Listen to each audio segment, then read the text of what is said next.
Hello guys, welcome back to my channel. For today's video, we will talk about the meaning of inflation, its relevance, and the false and the factual information about it.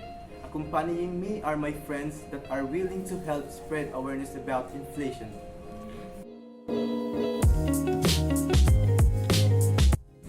Inflation is the rate at which price increases over a specific time period.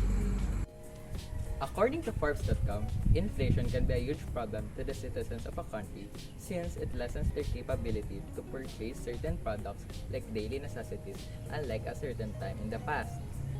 The main causes of inflation in the Philippines is the high cost of food, high cost of fuel, weak peso, and excess money supply. According to the Benay Investor, this year the inflation of the Philippines has increased. The inflation rate during the month of July was 6.1%. This means that we are losing a significant amount of money each month. Even if we Filipinos are cautious with our expenditures, the cost of services and products will rise over time. This means that all the funds of Filipino workers will purchase fewer goods in the future than they do now. This can be especially difficult for persons on fixed incomes, such as retired Filipino workers. They will struggle financially if their pensions do not rise in line with inflation. We are not that high. We are not that high. The Philippines is not alone in dealing with the inflation problem. President Marcos stated as he disagrees with the PSA's inflation report. Although it is true that we are not alone in dealing with inflation, it is unquestionable that our inflation rates are still high.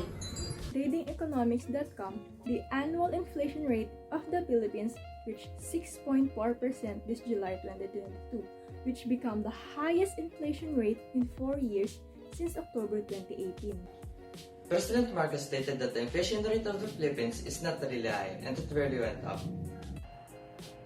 According to Money Smart, when you compare the pricings of the items during the previous several years to the prices of the Philippine market now, you will notice a significant change. You'll observe that you could get more for your 20 pesos in the past than you can get now. Being media and information literate is essential, since it helps us be responsible users of the different types of media and the information found in them. It also increases our awareness of the different issues that we encounter using different types of media, or looking for a specific type of information. An example of an issue that most of us face while using media is fake news or hoaxes, which hinders most of us from knowing the factual information we seek. In order to avoid being affected by issues such as this, we need to be media and information literate. Tips on how to be media and information literate is by managing your sources. With the rise of new media or the internet, fake news made by some people are now surfacing. In order to avoid being deceived by them, make sure to choose sources that always give credible and factual information. Always fact check. Another tip is to be experienced in scouring for and respectful in using information. By learning how to find certain information efficiently and how to respect the authors of the information used, becoming more information literate.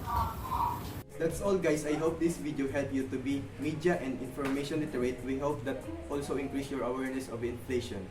Lastly, don't forget to like and subscribe and stay tuned for our next video. Goodbye guys!